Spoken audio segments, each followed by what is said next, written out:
বন্ধুরা, আমরা এখন আছি দেখো একটা জঙ্গলপাড়া গ্রাম। সেই গ্রামের বিস্তীর্ণ অঞ্চল কিভাবে কৃষি জমিগুলো নষ্ট হয়েছে তোমরা ভিডিওতে দেখো। শুধু জল আর জল, চারিদিকে শুধু জল। আমরা বানভাসী। লাগাতার বৃষ্টির ফলে উদয়নাপুর ব্লকের প্রতিটা গ্রাম এখন জলমগ্ন। অনেক জায়গায় যোগাযোগ বিচ্ছিন্ন। তারকেশ্বর ডিবুসুর রাস্তা ভেঙে গেছে। ভবানীপুর আমতা রোড জলমগ্ন।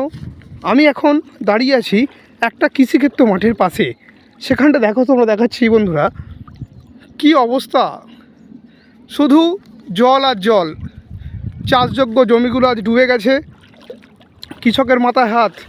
অনেক কষ্ট করে তারা রোপণ করেছিল ধান, কেউ সবজি, আজকে সবই নষ্ট হয়েছে। এছাড়াও শুধু কৃষকরা নয়, যারা মৎস্যজীবী তাদেরও অবস্থা কিন্তু খারাপ বন্ধু। আজকে অনেক জায়গায় দেখা গেছে বাঁধও ভেঙেছে। আশেপাশের অঞ্চলে উদয়নাপুর ব্লক ছাড়াও ছত্রসাল এইসব অঞ্চলগুলো এখন বানভাসী। ভবানীপুর, জোকা, আমাদের এখানের খিরাগ্রাম পঞ্চায়েতের কিছুটা অংশ, আবার আমাদের উদয়নারায়ণপুর ব্লকের বিস্তীর্ণ অংশ আছে জলমগ্ন। তোমরা দেখতে পাচ্ছ কৃষি জমিগুলো কীভাবে ডুবে গেছে।